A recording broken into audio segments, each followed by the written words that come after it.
This is the Black Powder Podcast, coming at you live and direct.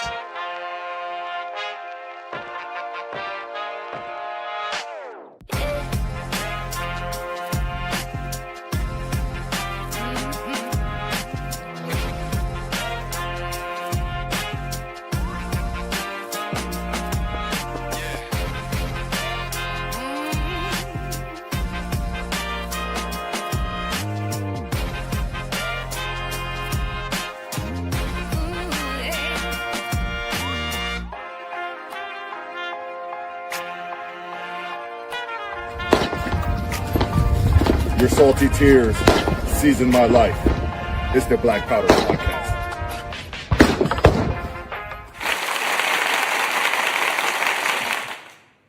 Thank you, and welcome again to an exciting edition of the Black Powder Podcast. I am Marcus Matthews, the only real libertarian, chairman of the Wu-Tang Libertarian Caucus, and proud American that is joined. Sorry, I always get emotional when I bring these two guys into my life every Thursday at 6 p.m. Pacific, 9 p.m. Eastern Time on YouTube, X, and Facebook. Eric Parker, Bull Liberty, how you doing tonight, my good man? Doing good, just hanging out.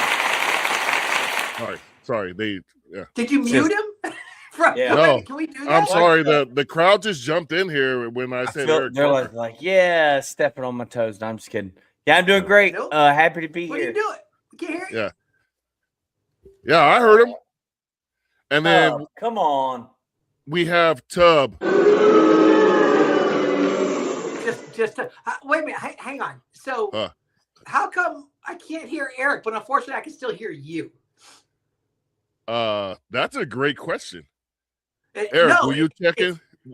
I don't know. Hey, we're gonna it's need. sad up. Can you hear We're him? going. Yeah. Marcus can hear me. All right, We're so gonna need. I just won't respond to anything to Eric tonight. Well, Perfectly that works fine. for me. and then here's what happens. When he leans forward, then the bar covers his mouth also, so I have no idea. Look, nothing. I got nothing. He didn't say anything that time. Okay. I want to, before we go any further, I want to also give many thanks to the guy who helps coordinate our guest for the podcast, Joe Hanush, down in Florida. Great guy. Give it up to Joe Hanush. Joe will be running for. Is he running for Congress or state? I think it's state house or state, state, isn't it? one or the other. Yeah, something at the state level this time. It's like his 5th time running. Well, we're what's going to funny, have him. I remember him, and we'll talk about him when we have him on. How about that? Thanks, Joe, for giving us some great guests. Not to include you soon. Just kidding. And we have one of our first comments. You know what? I'm hiding his comment. I'm going to do the first actual comment from somebody I actually like, Amity. She's down there in Florida. Us out also. And then we got this guy, Free, says, "Hey guys, Tub, check your DM." Dude, I can assure you, That's how Florida. I'm not checking any DMs from him. Absolutely not. Hey, check it and let us know shut what. down my account, so I don't have to see DMs from him. Yes. Again, for Free, Joe is awesome. I agree. Oops, I didn't do it in my Florida man voice. Joe News is awesome. Yeah. Hey, Tub. Is that what I sound like? Do I sound like your next door neighbor, Tub? Well, you want me to go get him real quick? You can ask him yourself. No, because I don't want to interrupt him and his sister. Listen, Tub's next door neighbor's likely black. All right, here's the thing. I can't say anything because I don't know if Eric's saying anything. He said your next door neighbor is probably black. Actually, she was. She just passed away. Oh, dang. So there's a chance that you would know her. If it was a guy, you wouldn't know because I think most black men don't know other black men that might be in their family. No, not at all. We don't associate it with each other whatsoever. Because you don't know them. You can't associate with somebody you don't know. I want to bring up this point that I'm steady at number 9 as the Free's 9th favorite Black libertarian. Last week I was at number 9, week before 8, then 7. So that's also what you're saying is every you. week a new Black person joined the Libertarian Party. Yeah. Well, but I'm still steady at 9. So Free says we want Tub on the live show at the Libertarian convention in Florida. Listen, that show does not do well for me. But this is live. I've done live at the right? convention. Yeah, you need to do it at the convention. What does that change? Listen, I don't get smarter at convention. All right, people can throw tomatoes at you in person. Well, with that being said, speaking of conventions, this is the only real libertarian podcast. And with that being said, we like to bring you real libertarians. Well, everybody tries to be a real libertarian because I'm the only real libertarian. Tubbs going to jump back in once his audio gets fixed. This week, we are headed to the Silver State, the great state of Nevada. And this has a little personal touch for me because I have family in Clark County. But we're bringing in our guest tonight. His name is Steven Borella, who is running for Clark County Recorder. And before I let you speak there, sir, hold on. There's a lot of buttons to push over here. And, sometimes I'm not as dexterous as I was. Even though I'm only 37 years old, I'm still, lies. Marcus. Your kids are almost 37 years old. Steven, how you doing tonight? I'm doing great, y'all. Thank you for having me on. I'm excited about it. Awesome. So I'm going to hand off the mic and just sit here and watch Tub adoringly while Eric takes over. Hey, Steven, thanks for coming on the show. Just real quick, if you don't mind, would you tell us a little bit about yourself, how you came to know yourself as a libertarian?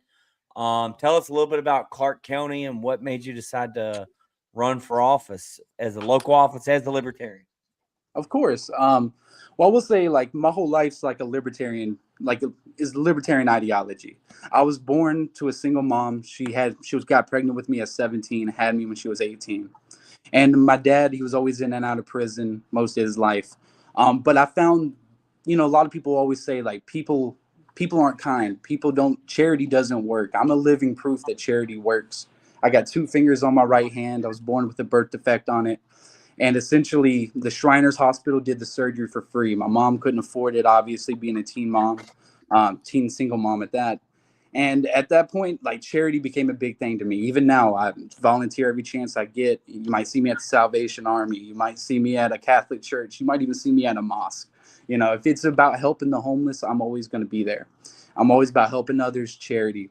But when I first started getting into politics, when I really found libertarianism, it was through the 2016 GOP primary. I didn't really like Trump. There wasn't many Republicans that I liked there on that stage, but Rand Paul stuck out to me. And once I started learning about Rand Paul, I then found Ron Paul. And I was like, oh, Ron Paul's even better. Like, what's this? Like, what's a libertarian, And so I started discovering what libertarianism is. And growing up in Alabama, like I did, it's very red out there. And essentially, I didn't feel free out there. They're not free. You can't do what you want out there. You can't drink on Sundays. Can't smoke marijuana. You can't gamble, which is my job now. I'm a poker player. And you can't do free things. And so then I moved to California. And I lived in the Bay Area for close to 3 years. And I loved it out there. But then again, you don't have economic freedom. And so at that point, I just knew, I was like, I'm a libertarian. And plus with the lockdowns, I was like, oh yeah, I'm a libertarian. And, but yeah, that's a little background on me. But with Clark County, what really made me want to run for recorder was essentially Debbie Conway. She's been in that office for 19 years. It was reported back in 2022 that she was 10 years behind on verifying and indexing records. There's been false liens put on people's homes. People's almost lost their homes due to a false lien because the recorder's office failed to check it. And nowadays, it was reported, I believe, back in 2025, that she's not even showing up when the office is open. So her whole job is to run the office, make sure her team's doing what they're supposed to be doing. And she's not doing that. She's showing up after the office is already closed. And, you know, I want better for Clark County. Gotcha. So go ahead, Tub. I was going to say kind of what I mentioned before is truly explain what the recorder does. We'll start with that one. Yeah, I mean, the recorder, we handle everything from property records, business records, marriage licenses, birth certificates. If there's a record to be recorded, we're recording it. And essentially right now, like I said, right now the job's not being done correctly. And we check, and technically by Nevada state law, you don't have to check on liens. You can just approve the lien when it comes in. But I feel like Clark County deserves better. They need a recorder there that's not going to put a false lien on your home. That's not going to, you know, just basically leave you out to the wolves. You know, now you got to pay court fees. Now you're out even more money. And essentially, yeah, we record the records. I will say there's not a whole bunch that goes into the recorder's office besides the records aspect, but they also handle like the website. So, you know, probably know about the public online index. What the public online index is essentially, I could look up your address and I could find out when you bought the home, how much you bought the home for, who owns the home. And the only reason I know this is back when I was selling solar before I did the poker, I would knock doors and I could pull up, oh, this is Mr. Gibson's house. Oh, let me knock on the door. Hey, is this the Gibson home? My name's Steven. Your neighbor Susie told me that you wanted to go get solar. And, you know, just kind of break the ice that way. But I always felt like it shouldn't be that open because you have domestic violence victims. You have foster families who need protection, and they shouldn't have to explain themselves to the government for a reason that they want their information protected. And that's my main thing that I'm running on is privacy. I want privacy for the office, privacy for the residents, and you shouldn't have to explain yourself to the government. Now, do they have laws in place that makes everything so open? Like, is that something you're going to be able to just go in and change, or do you have to get legislation to make it happen? No, I will have to fight for the residents of Clark County to get their information protected without them having to go through court fees. But I will say this, right now you have celebrities who live in Clark County, their information is protected. You have judges, their information is protected. You have politicians and their information is protected. Why do they get special treatment over Clark County? Now, I will say this, I can't ever remove anything off the record. If you ever request a record, I got to give you that record. No doubt about it. That's state law. But there's no state law saying your information has to be on that public online index. None at all. So Marcus's address would be hidden in your county because he is indeed a celebrity, being the only real libertarian and somehow the 8th highest black libertarian. I don't know how both those things come together, but in your world they do. So let me ask you this: is it a partisan race or no? It's partisan, yes, it is partisan. There will be a so you're actually running as a libertarian then? 100%. Okay, so you're probably going out, you're talking to people out and about.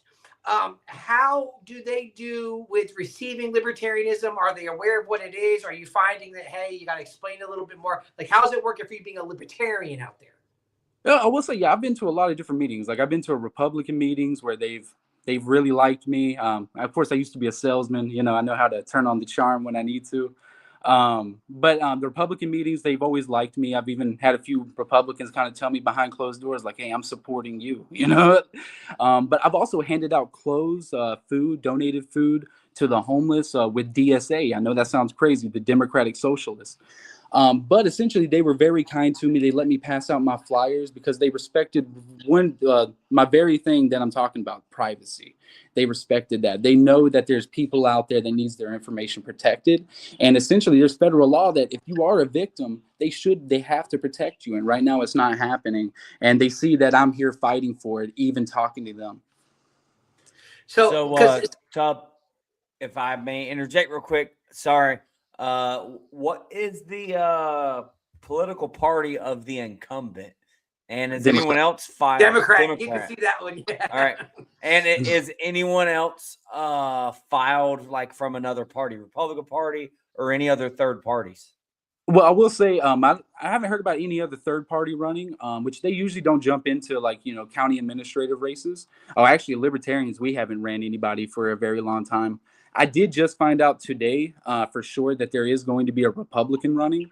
We haven't filed yet. We don't officially file until March 2nd, but I officially received the nomination January 24th at our convention. And essentially, like, I do feel like the Republicans, listen, she's been in there 19 years. That means she's won 5 elections. 5.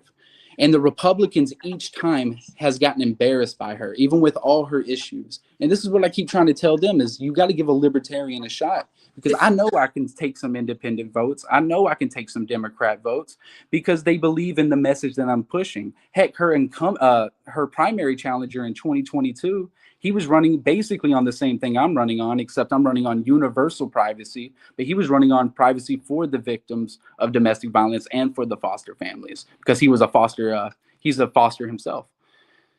And essentially, so a lot of people that I do talk to, they know that there's a problem in the office, but it's just so tribal right now that Democrats will never vote for a good Republican over a bad Democrat. But I believe that they would vote for a great Libertarian over a bad Democrat. That's awesome. Real quick, everybody, I put up the link to support Steven in his race. So we would ask, even though you may not live in Clark County, you can still contribute to his success story and be a part of history. So 5, 10, 15, 20, whatever you got, just try to chip in and let's, I'm already loving this guy because, you know, like I mentioned this before, my mentor said, you have to do things for the right reasons. And you've already struck me as doing things for the, you're not my mentor. I'm not? No. All this time, I thought wait a minute. All this time is why I've been tolerating you. I thought I was your mentor. I was like, well, I gotta raise him up. You are my mentor.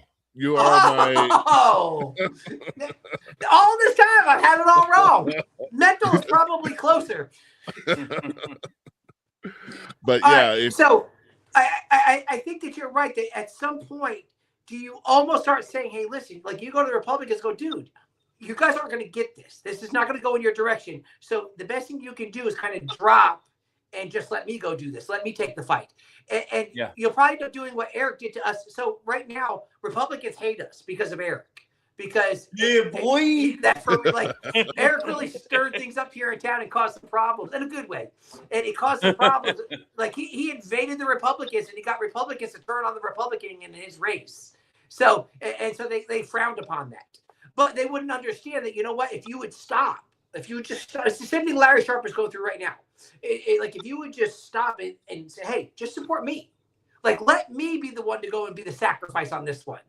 And then you can take the support that comes from them. And here's the thing is, you're probably friendlier to them than you are the Democrat in all reality. Like 100%. At some point, you start pitching it to them. Be like, hey, guys, let's figure out a way to make this work. And if everyone in your town, it sounds like this Debbie has a bad bad reputation, could be really easy to get some Democrats to turn on her too. You know what I mean? And they're not going to vote Republican, but they could vote Libertarian. And if they know and it sounds like people know that she's a disaster in office and has been there for way too long, and it's time for her to hang it up and retire. Like, if you just be like, give the Democrats that message, then because that's the problem with the partisan race running against Republicans and Democrats. But everybody knows she stinks. They could vote for you. Then you get all the NPAs and third parties behind you, and you could easily win this. Still a little bit. Yeah. Well, do you have the number it took for Debbie to win the last election? Do you know that number? I want to say it was 343,000. That's a lot. That's a lot. It's how many people live in Clark County? I think 2.3 million. I thought I was gonna say it's like 238,000, but she's a Democrat, so she got all the votes. You're like Las Vegas proper, your county, like that is like we got. Oh yeah, you got Las Vegas, Henderson, Boulder City, Mesquite, and Laughlin. Because 343,000 is a lot of votes. That's a lot of people. That's all right. So that's bigger than Jacksonville. I didn't think in the county. No. I'm saying the population. What's the population of Duval? Well, population, but the win number is about the same as Jacksonville. Yeah, I guess I'm trying to compare it to a county-wide race. Let's say mayor or property appraiser or something like that. I don't know. I have to look at the numbers. I was thinking Ours the population. our at-large races are the citywide like that. And remember, Yeah. there's 678,000 registered voters in Jacksonville. So the win number is roughly the same in all reality. Yeah, I guess you're right. Why is that? So why is that number so far off for y'all? Is it just because nobody comes out to vote in this election, or? And to be honest, I'm not too sure. I do feel like they're probably uninspired. Like I remember I went to one of the ICE protests, and essentially, I was out there. I was wearing my Libertarian in Nevada shirt, had my Abolish ICE, Vote Libertarian sign, and people were coming up to me and they're like, "And I feel so politically homeless right now. I'm so glad to see a Libertarian here." And I was like, "Man, come to our meetups, come see us." I was like, "My name's Steven Borella. Take my flyer, And I just feel like a lot of people are just feeling disenfranchised right now, as well as because in Nevada, you can vote as a felon. So there really is no excuse for people not to vote. But I just feel like just disenfranchisement, to be honest. So Tubbs should move to Nevada. Is it an off-year election? Yeah, you say that one more time? Is it an off-cycle election? Like our city council, they do it intentionally in their off years so that no. the turnout is low. It's this year, right? I mean, it's a midterm, so it's an important election. Oh, 100%. Very important. Yeah. Very important. It's only second to a presidential year would be a midterm. I would say. Yeah. But Tubb, I think you missed my comment. I said you should move to Nevada so you could vote. Hey, that's right. Listen, if I registered Democrat, they'd let me vote there anyway. And so probably. It doesn't mean I have to vote Democrat. I just say register as Democrat. They'll let me vote. I'll vote against them. Yeah. From Florida.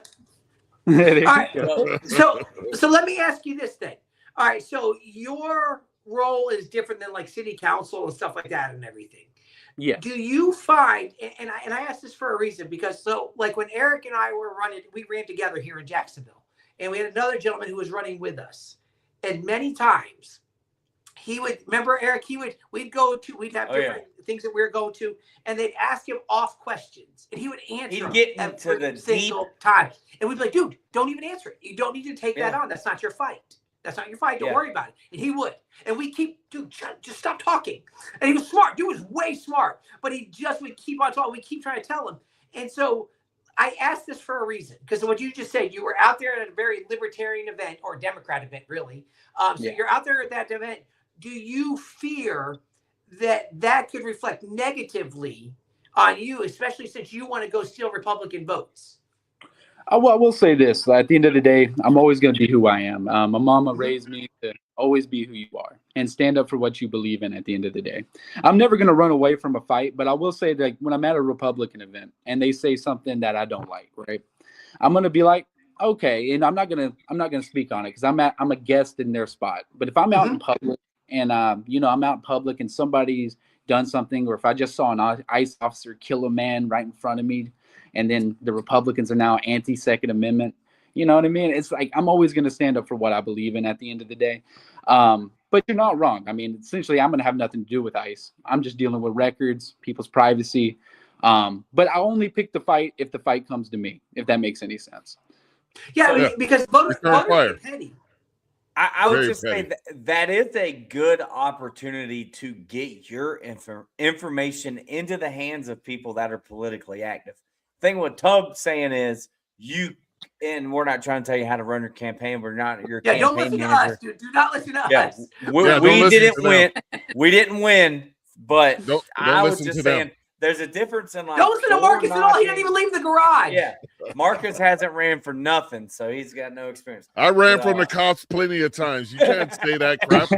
I said for something, not from. Not from.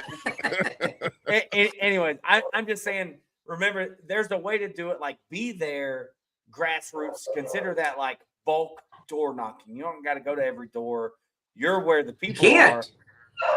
Exactly. Politically active people, or at least politically involved. I don't know that they vote, but they're obviously there protesting, meaning they're politically active, right? So that is a good opportunity to get your information into the hands of potential voters.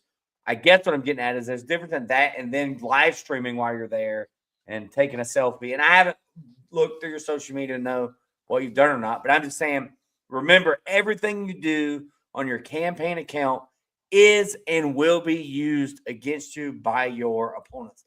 if they start to see that you're being competitive, they're going to chop up this interview, This one. They're going to try and take the things you said and turn it against you. And then they'll talk bad about you at their Republican convention, just like they did us. So, well, I will say this: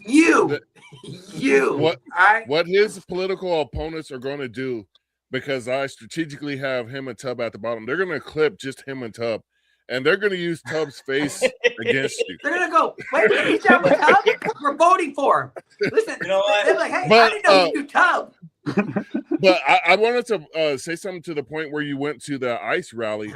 That's a great opportunity that I don't think libertarians take enough advantage of, because there's a lot of disaffected Democrats out there, like you mentioned.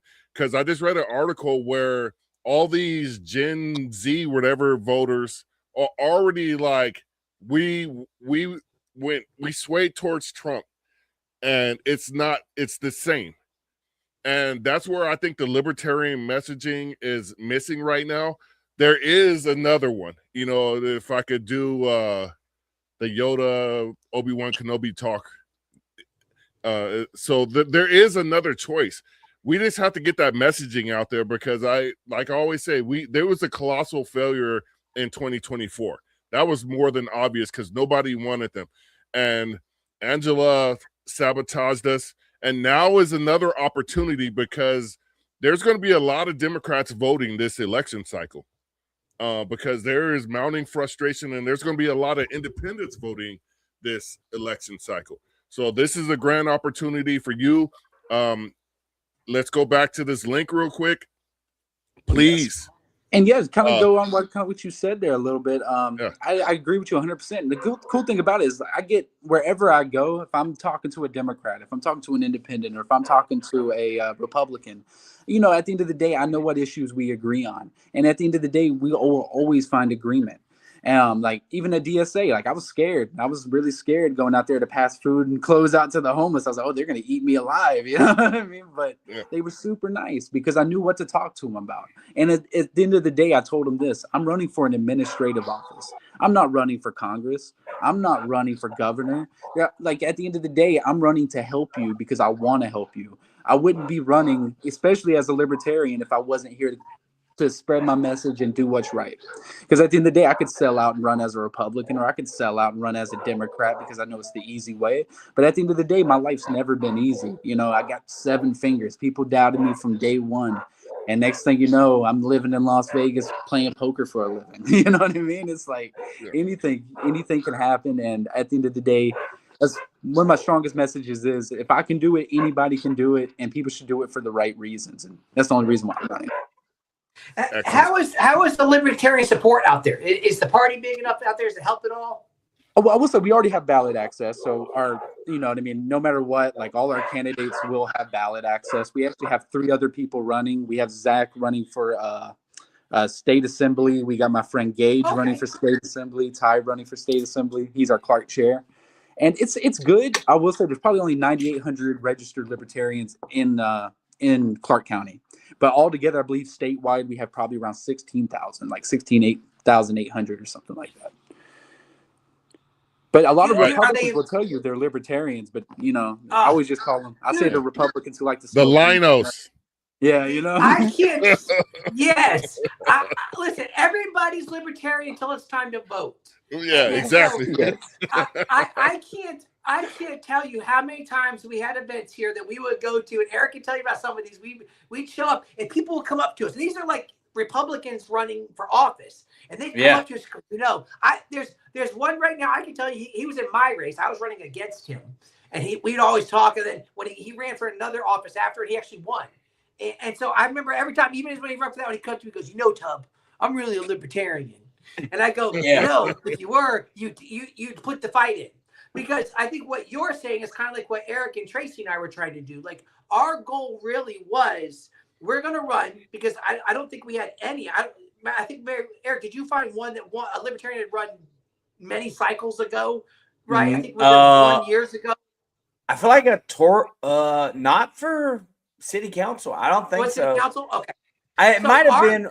Didn't DL tell us about some lady that came in and said she's going to run for office and wasn't? But that might have been for like Congress or something. I don't know.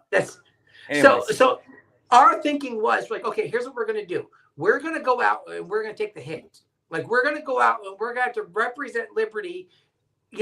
Take all the darts that came at us. Explain the party. Because we do a lot of explaining the party.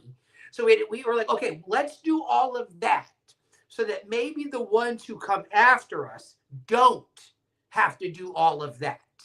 And so I think it's good that you guys have, 3 or so running right now, which is good, because they'll see it. You guys can get out. I think yours, correct me if I'm wrong, but your office actually gives you a lot of freedom, because like you said, you're administrative.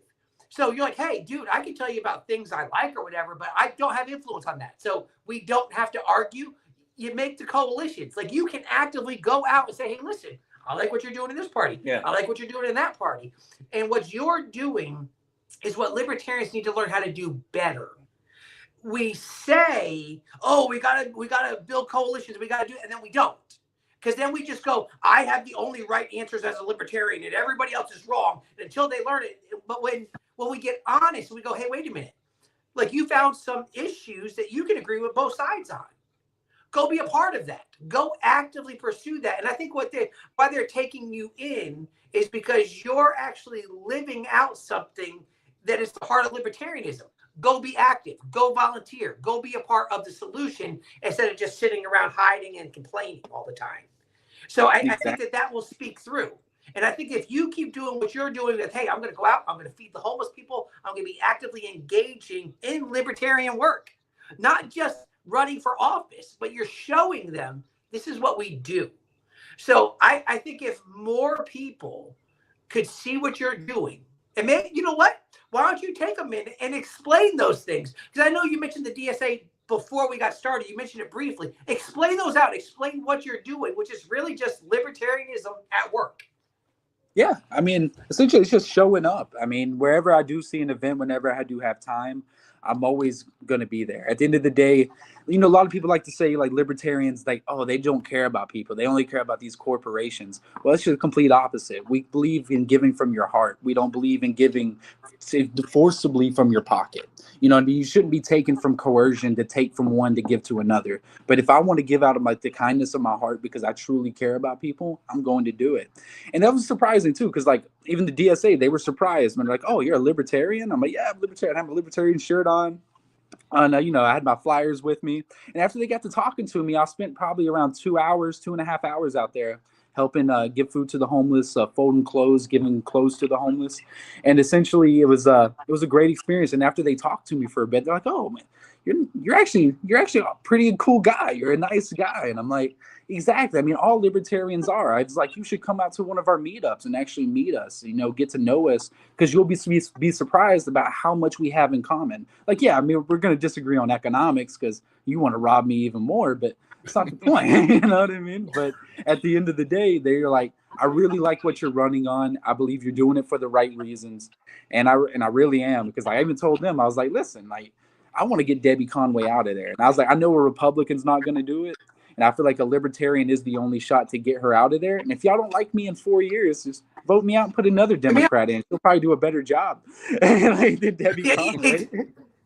Like, hey, listen, if you have to get rid of me, put another one of them in, it's going to be better than her. So let's start by getting her out, and then we can move from there. And if you need to get rid of me in 4, have at it. It is what it is. It is what it is. At least the trouble's gone. Yeah, that's actually what we did with Eric when we moved him out of the state. Like, hey, get him out of here. We can run him into town. Like, no, Eric's gone. Don't worry, guys, he's gone. It's pretty bad that I've been gone for over 2 years, and Republicans still hate libertarians there. You know what I mean? Sorry, Tub. I know that's what I'm saying. He truly ruined it for all. So here's what you can't. I'm just kidding. We're kidding. What you're saying is what I've actually. Okay, so I'm trying to figure out whether I'm going to run here in district for city council. And what happens is, this district here is kind of similar to what you're doing. It's heavily Democrat. And so for the past 3 cycles now, actually it's been 3 full cycles, the Republicans don't even run anybody in the race. Wow. And so 4 cycles ago, they put a Republican in and they withdrew early, never made it to ballot. And so my thinking says, okay, wait a minute, I can stay a libertarian. I can probably get those Republican votes because they're going to go, hey, you know what? Not Democrat, not Democrat. And that's will be some of yours. Some of yours will fall in that area. Hey, he's not Democrat. Let's snatch him up. And so if we say, okay, not Democrat, and here's the thing. Okay, I got the Republican votes. Third parties are sitting out there going, hey, finally we got a third party guy. This is great. And then you might find some Democrats that go, I don't like the one that's in. And I'm not real fond of these ones that are coming through. I'll give the Libertarian a try because you know what? He's not Republican. Like he's not That's a Republican, right. so we'll give it a try. And I think that maybe ends up being your same, as crazy as it sounds, your same model. Yes. But I think that if we would do better about what we were saying, be active and open to both of the other parties. I was having a conversation today. I said, well, here's the reality of it. I said, me personally, if I were to dip out of the Libertarians, I'd be Republican.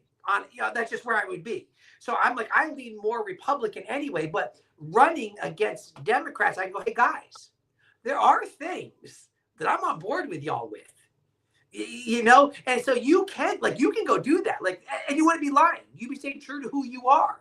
Like, dude, I'm not against you guys. And so you see, go ahead. I was going to say, I think the only difference is Steven is going to have a Republican opponent, which, Tub, if the Republicans hate y'all that much, they'll throw a guy in there just to play spoiler for you. Then they have to. But then they have to. Yeah, exactly. Then you're making them run someone. You're making them spend money. Exactly. That's what I'm saying. Because if it's going to go Democrat anyway, it's going to go Democrat anyway. You know what? Fine. And speaking of spending money. Yep. Y'all got to get honest now. And you can't just put all that support somewhere else. Come represent us a little bit. Speaking of spending money, the donor box link's right down there at the bottom. There it is. He's got to get like 300,000 something votes.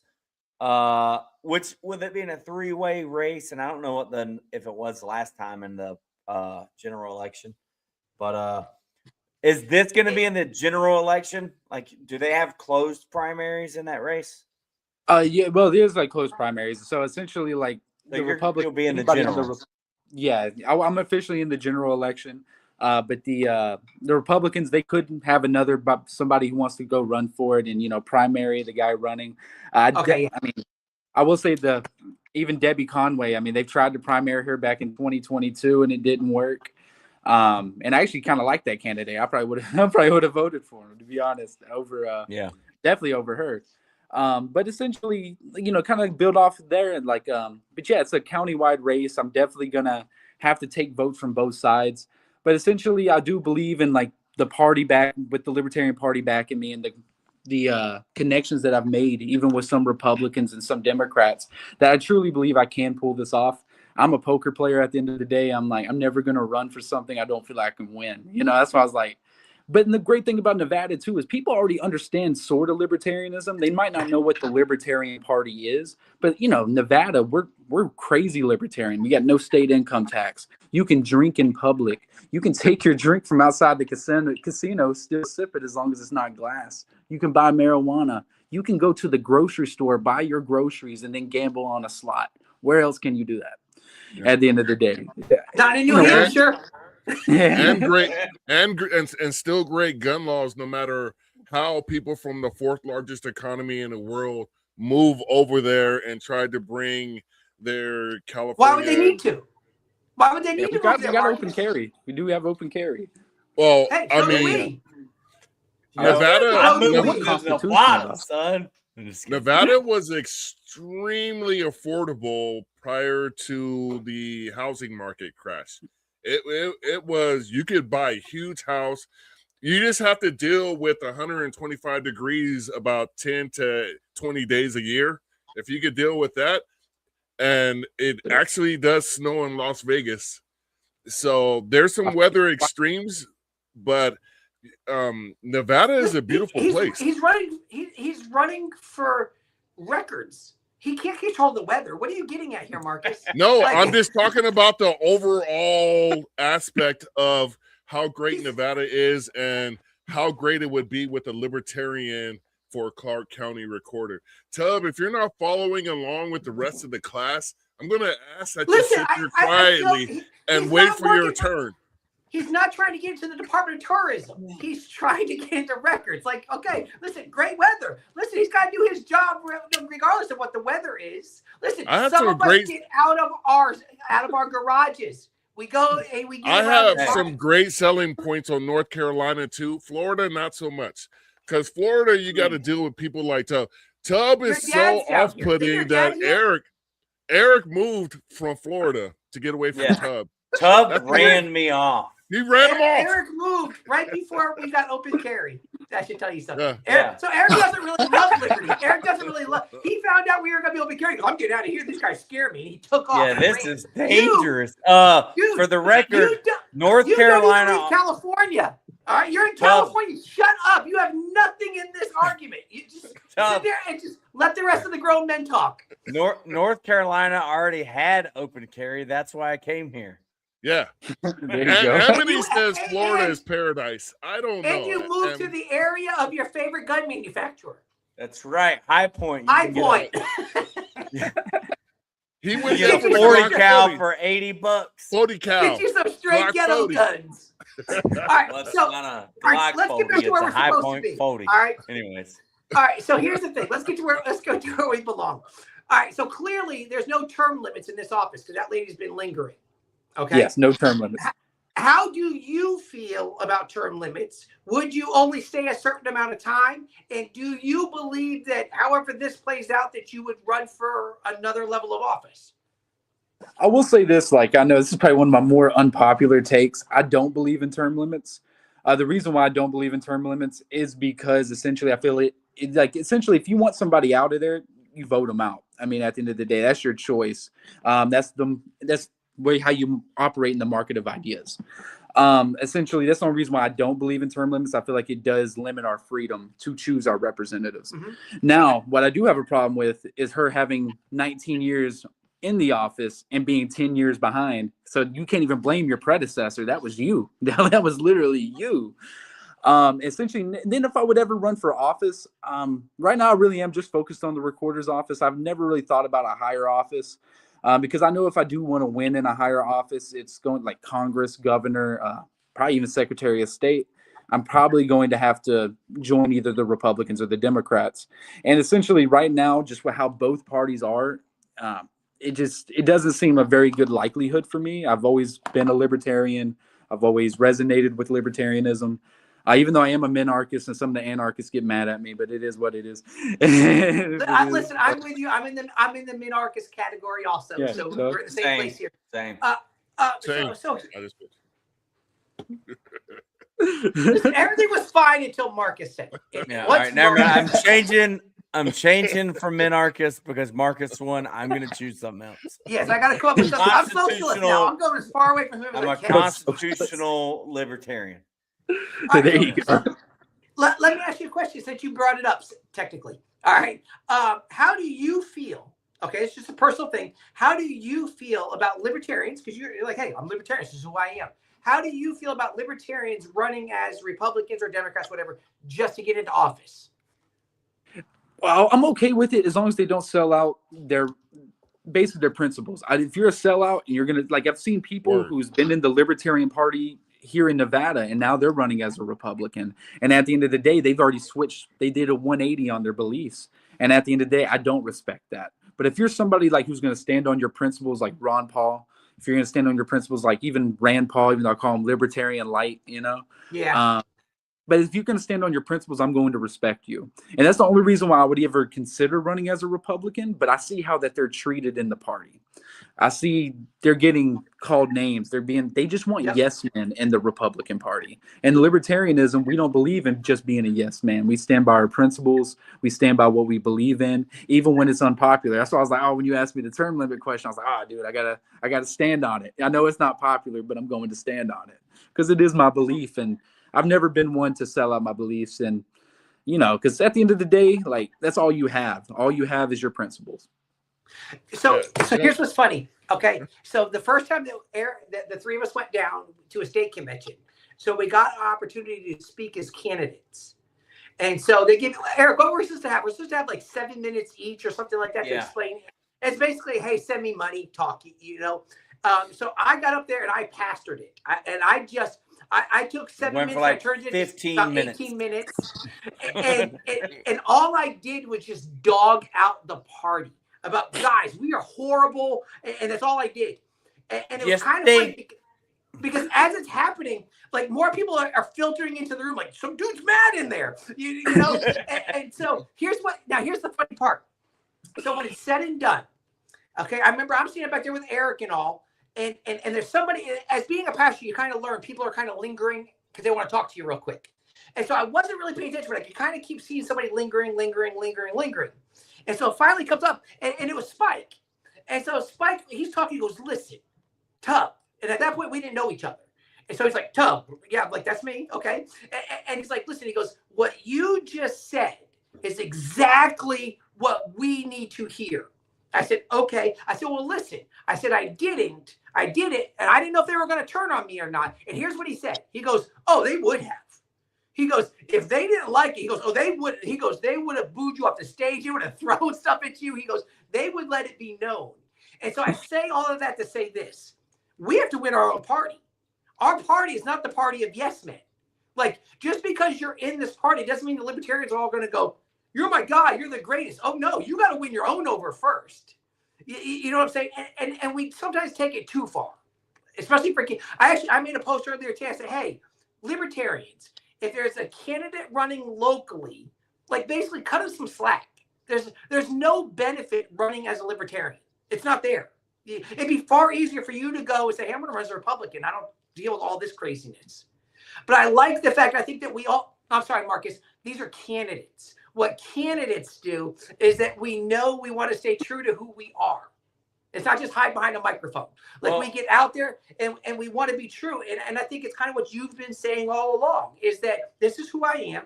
This is what I believe. And I'll take the hard run if I have to. You know what I'm saying? I'm not just going to take, because that right there, you know, if you get in and you won, you did it. Like you won it. It wasn't because you were able to hide behind a party or just come together. You had to win, even from your own people. You had to win what you got. So if nothing else, we commend you. I was going to say, and remember this. What was the number of registered libertarians in your county? Like less than 10,000? Less than 10,000. You need 300,000 votes to win. So those 10,000 are important. They'll show up, hopefully. They will all show up and vote for you because they're like, oh, libertarians running for a county-wide office. Those should be an automatic 10,000. The problem is getting them informed and letting them know, hey, you got libertarians on the ballot. But you have to go out and get, 290,000 more, give or take 30,000. What is your attack to what is your method of attack to make that happen? Because listen, you're talking about that's a big area. That's a big call. Well, my plan of attack is, me being a former door knocker, I do plan on knocking doors. I was always very good at it. I was a very good solar salesman. But essentially, that's one of my plans of attacks. But also, every donation that I get, I'm turning into ads. As soon as I get approved for Facebook ads, you're going to see me. If you're in Clark County, you're going to see my ad. I'm going to make sure of it, because that's where all my money's going to go. It's going to go into a little bit into T-shirts. It's going to go into a little bit of events. Right now, I'm trying to book the Clark County Fair right now. And use my pitching, that I used to do even when I used to work at Sunrun too, and that was when I sold solar inside of Costco and Lowe's and Home Depot. So I was that guy. And even then, I used to pitch people. I used to sell T-Mobile at a mall. I'd be like, hey, sir, do you know what time it is? And then he'd look at his watch. I'm like, it's time to go T-Mobile, my friend. Well, hey, you know what time it is? Time to go libertarian. That's going to be That's right. That's right. Oh, listen, I dipped out for the last part of that because you're talking about, because in reality, in an area that big, you can't knock all the doors. Like so you got to be pretty selective in how you pull it off, in all honesty, because if not, you're wasting a lot of time. So I don't know if you have another job that's taking your time during the day or whatever. But as you started saying that, look, I actually read a book today, Eric. I read a book. You can read? I can. Yeah, I just don't I was shocked. A book. I was shocked too.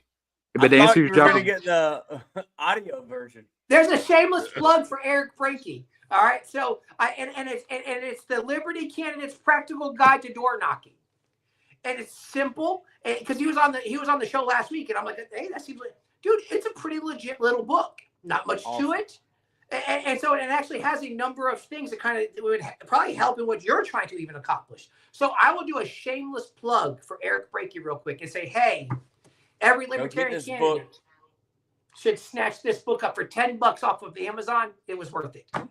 I'm gonna check it out. Inside, so you have a big ask in front of you. Realistically, it's a big call.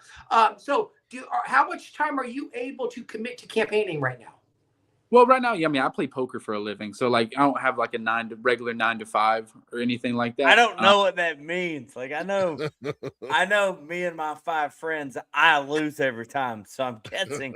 So you're not doing. That's why you have a job that you go to. Before you finish this answer, when did you realize you were good at poker, and how long have you been making money playing poker? I will be honest, it's only been about almost 2 years now. When I really noticed I was good, though, I was about 8 years old. My mom taught me how to play, and I used to watch it on TV, and it was crazy. And then in 2024, I was like, no way, I'm going to play the World Series of Poker. And I played one of the first events that year. It was Event 3. It's actually on YouTube if you ever want to check it out. I was just going to ask that. Is there any YouTube videos or anything? Yeah. All right. Yeah. Hey, yeah, if you just look it up, even if you look up Steven Borella WSOP 500, it'll pop up. And I ended up getting 4th place. There for $64,920 off $500 entry, and that was my start. You know what I mean? I loved it. I loved it. Again? 64,920. Okay, that's a career. $500. That's wild. Oh man, my buddy, man, his name's Simon Britton. Y'all can look him up. He's dude, he's young. I'm talking. He's probably like 25 now, and that kid made $258,000. Yeah. he's about my. Hey, Terry Batts chimed in and says she knows what it means, Steven, and she said her grandfather opened up one of the first casinos in Vegas. Therefore, Terry Batts is a descendant of some mafia member. We just found that out right now. I think there was a character named Bats in Goodfellas. I was about to say that. Yeah. So everybody be nice to Terry. What did he do? So back to Tubbs' question. I had to get into the poker, like being a career. You basically 2024, you made enough money, you didn't have to work that year. And I'm guessing since then, the year after that, but you get my point. Like you were able to, I don't know if you heard of Dave Ramsey, but he says get the boat close enough to the dock. You can leave your full-time job for your side gig, if you will. So let's think of it like before 2024, it was kind of a side gig. You'd make a little bit of money here or there, but then you won $64,000 or whatever it was and said, hey, I could do this full-time. Since then, what's it like being a professional poker player? It was different. I mean, heck, even after that 64,000 cash, the very next tournament, the next day, I got 24th in the Super Turbo, made 10K off of that. And then there was a few other cashes, nothing big, not in the 5 figures or anything like that. But I will say it has its ups and downs at the end of the day. It's not something where you can be like, oh, cool, I'm planning on making 15 grand this month. It's not a guarantee. I mean, there's been months where I've been in the red, you know what I mean? And at the end of the day, it's just you have to take it. And what I love about poker is it reminds me of life, right? You can't control the hand you're dealt, but you can control how you play it. And at the end of the day, if you play it to the best of your abilities, you might get that win. It's like, yeah, there's definitely some chance into it. Trust me, I've seen some crazy hands and I've seen some crazy stuff happen. 2%ers hit. But at the end of the day, it's something I enjoy. I enjoy the freedom of it. Because at the end of the day, I got friends who make crazy 6-figure money, you know what I mean? Meanwhile, I'm like, I'm happy just to be making as much money as I was making at T-Mobile. I'm happy with that. If I make that in a year, I'm happy, dude. You know, that's cool. Listen, all right, now back to Tubbs' original question. It was about how much time do you have to commit to running for office? I want to please re-answer that, but also how much money do you need to raise to get these votes? To be honest, like I've talked to a few people that have worked on other campaigns and stuff like that, and they've told me I'm probably going to need about 6 figures, like to raise around 6 figures to get my message out there. And that's going to be tough. But with the time, man, sir, I mean, I will say I'm probably going to be investing around 4 days a week constantly just to this. 4 days a week, I'm going to be out there knocking doors, making connections, talking to people. Like I'm talking to the Nevada Property Alliance because they don't like Debbie Conway. They know the trouble she's been causing. They post about it all the time. And I'm talking to them because I want to earn their endorsement over the Republican because they're like, I'm tired of this bureaucracy. And I'm like, that's all you're going to get even with the Republican. It's just going to be more bureaucracy. At the end of the day, if you truly want a recorder to work for the residents, you're going to have to elect a Libertarian. I think this is a perfect opportunity with your candidacy for the Libertarian Party, because this isn't a policy job. You're not out there legislating and doing that stuff like Tubb was alluding to earlier.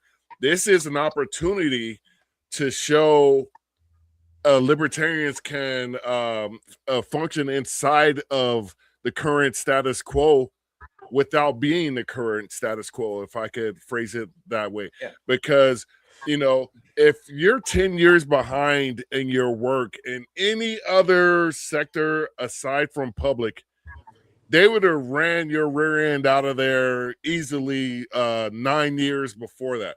And now we have these people that get comfortable. I see them too. And, I may or may not have been guilty of getting comfortable. Yeah, there's mirrors. You have mirrors. You can see those people. Yeah. But the fact that somebody is so comfortable in their job that they could be 10 years behind in their work should disgust every single person in Clark County to the point where their political allegiance needs to be reviewed. And even their, I don't want to be this guy, but sometimes I think some people shouldn't be able to vote. If you're going to vote for this jackass again, after what she's been doing, this is why I'm for abolishing the Department of Education. It has failed Americans miserably. Where you think this is the best we could do, at least it's not the other guy.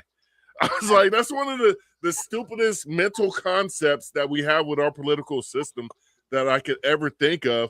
I just don't want the other guy to win. So I'm going to vote for the same BS this time around, this same horse plop. Oh, yeah, I agree with you 100%. And essentially, what I think the problem with it is, and why most people don't know, is most people don't know what the recorder does. Like when I talk to people and I'm talking to them about the recorder's office, they know nothing about it. They don't know that she's 10 years behind, even though it's in the Las Vegas Journal, you know what I mean? Even though it's in the Nevada Globe, talking about it, but they don't read that. They're more focused on national elections. They're more focused on national policy. But what I'm trying to tell people is local is where your government affects you the most. Absolutely. Because people are stealing houses. Yes, people are stealing houses. I was going to say, we got to get you those 6 figures, because the way you win this is 300,000 mailers, which that's going to be more than 6 figures. So we got to get you. I mean, that's more than $100,000 is my point. But if you took those headlines and you put them on a mailer from those, I don't know the newspapers you mentioned, but that's all you need is those headlines and then the clips in the articles where it has her name in it. And then you just got to show people that. For now, you could have copies of those as you're door knocking, and you knock on a Democrat's door and they don't know her by name, Debbie Conway. They're probably like, I just vote down ticket Democrat. You know what I mean? You're like, well, you could at least avoid her this election because here's why. And then you hand them the news article and be like, there's her. Avoid voting for her and vote for me instead. That's all you got to do. Like I've told people, I was like, I'm not telling you to vote for the Republican. I'm just saying vote for me. Exactly. Do you know? So when I was running here for city council in my race, there were 6 of us, and there was myself. There was another independent guy who put over $400,000 of his own money into running. We had 2 Republicans, 2 Democrats, and this is what I always tell everybody. I said, for the Republicans, there was a white guy and a black guy. For the Democrats, there was a white guy and a black guy. One was gay. So everything was stacked against me inside of that one. But I remember I was going around, and here's what I was telling people. I said, listen, the other Republican that was in the race was horrible. He's a horrible candidate. And I would tell people, especially Republicans, I'm like, listen, if you're not going to vote for me, don't vote for that Republican. Vote for this other guy. Like Reginald Blount was his name. I said, vote for Reginald Blount. Vote for him because he's way better. So you could almost endear yourself to them and be like, listen, if you don't vote for me, do me a favor. Vote for the other. If you're only going to vote Democrat and you're going to stick to Democrat, vote for the other one, please. Please. If there is another one. Because here's the thing. Because even if you lose, okay, you still want the office to be better. Because the office being better is better for you. You live there. You know what I'm saying? So even if you could tell them, because it's kind of endearing when you go, they all suck, you better vote for me. Be like, listen, okay, if you're saying D has to be your thing, great. Do me a favor. And do you a favor. Not that D. Vote. Yeah. That sounds horrible the way I'm saying this. Don't vote for that. I'm ready to roast you right now. Yes, I know. I have so many jokes just like chambered up. Yeah, as I'm saying, like, wait a minute, I know what I'm saying. I'm like, yeah, that's not coming across right. So if you're saying you have to vote for a Democrat, you gotta choose the D. Choose the big vote for one. that D. Vote for that D. You know you're saying that right. It's fine. Be selective with your D. That's at the end of the day, Tom saying be selective with the D. Don't be Marcus. Be selective with your D. Don't sling that D all around town, you know. All right, y'all have a blessed night. And I can't even say it because I started it. I started. Great sermon, Pastor. So, but I think that in reality, I think that was so many times like, vote for me. Well, hang on. Some people aren't. Let's be very clear. You're not going to get all the votes just because you talk to them. And so, if nothing else, do the better and be like, listen, if you're not going to vote for me, got it. But this one would be better for us than this one. I'm not saying the letters. That one would be better for us than the other one. Because I think that what we forget sometimes is, okay, if I run, okay, and I'm going to lose. If I lose, okay, whoever's in there is going to represent me. So you know what? What I want, that if it can't be me, good Lord, can we get the better one of the ones who are running? You know, and because we have to live in it regardless. And I think that even as libertarians, we forget that sometimes. But for the record, you are the better one. You're the best candidate. Yes. On the ballot. That's right. Easy for you to say that. But we're just saying. Oh, yeah, definitely say it because it's true. Listen, I have said, even our last presidential cycle, I said, listen, even if Chase wasn't the best that I thought, he's still better than the other ones. Wait a minute. You know what I'm saying? Like, to me, sometimes even the worst libertarian is going to be better than probably the best Democrat or Republican. Even Marcus. Chase wasn't the worst libertarian because we had almost every libertarian presidential candidate on this podcast. Chase was not by no means the worst one that came on here. And who was worse? So I'm not saying that Chase. I'm like, what do you mean Chase was the worst? That's not what I'm saying. But who are you? No. But I'm just adding to your point. Yeah. Oh. I feel like my least favorite before convention was that we had on the show. I'm trying to think. Was probably Rechtenwald, but he was another academic nerd. That's kind of the vibe I got. And then, to be honest, his speech not on gummies at convention was pretty good. And then he blew it with Gummygate. Yeah. When he got up. So, you know. But anyways. All right. So, here we are. We went over time. We're over time. Yeah, we're over time. Sorry. Marcus, I got nothing extra to add. I know you go through us. I got nothing. I'm good. So, go to Eric. Well, I'll just say thanks for coming on the show, Steven. I like you, love you as a candidate. I'm going to commit to sending you $50 at the end of this. Thank you. Marcus, text me the donor box. When I do that, I usually challenge Tub and Marcus to match it. I don't know if they will or not. Tub already dipped into his allowance buying that $10 book. You know what I mean? So he might only be able to send 40. What he could do is send text message you pictures of each page so you don't got to buy it. I'm just kidding. But hey, text me the link. I'll throw some money at it. Text us the link, Marcus, after this. I'm gonna throw $50 at him. Guys, all of our comments, folks in the comments, this race is a daunting task. That's all I'm going to say. Let's just round down.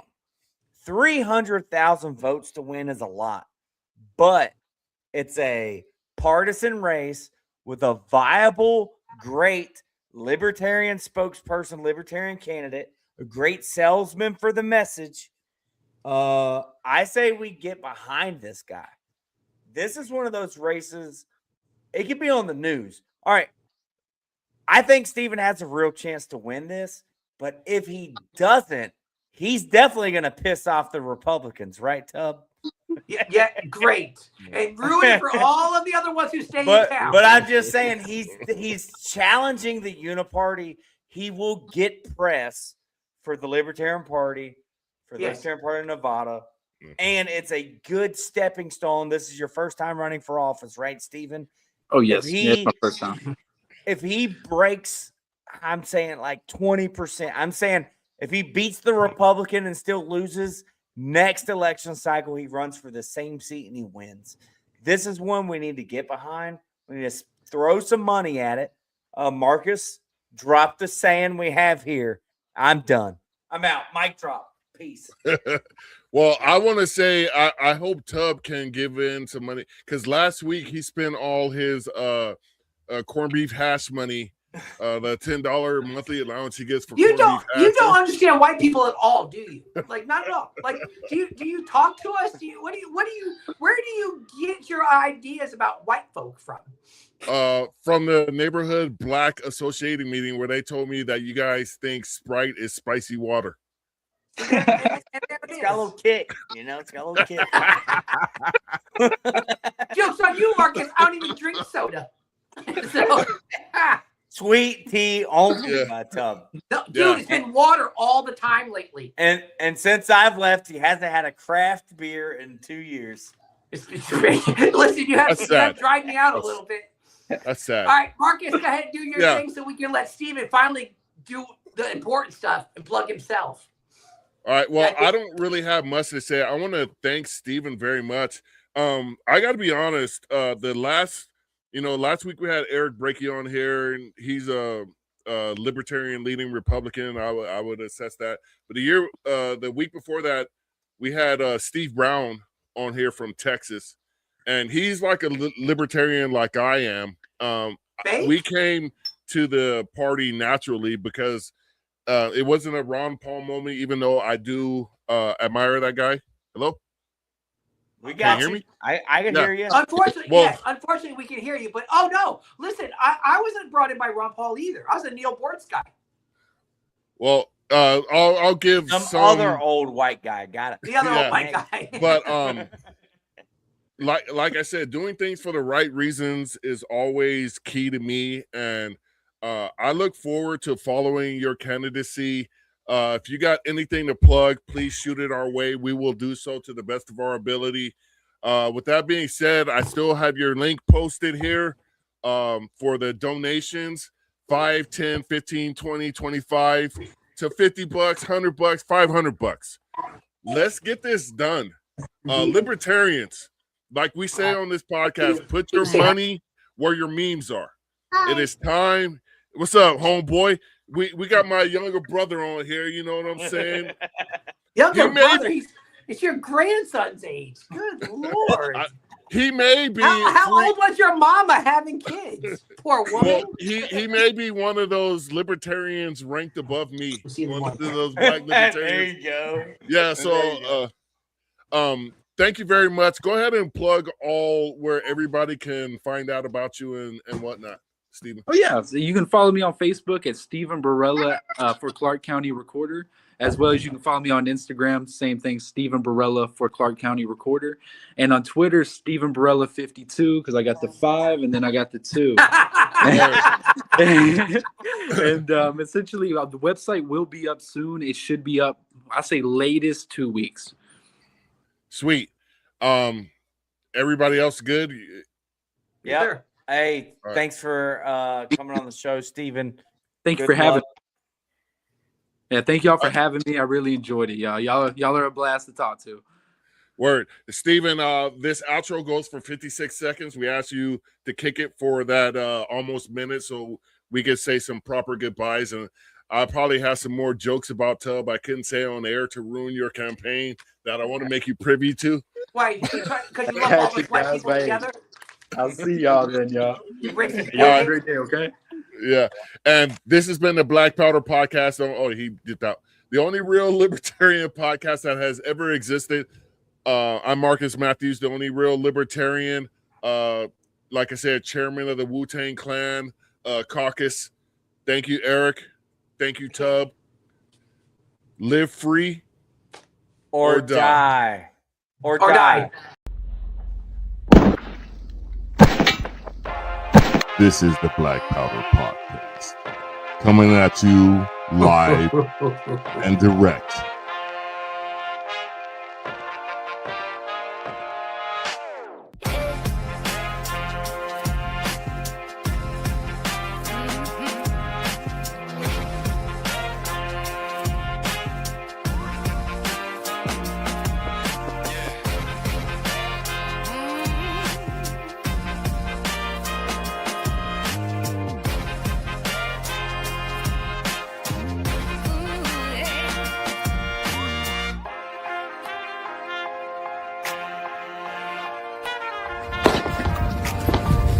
Your salty tears season my life.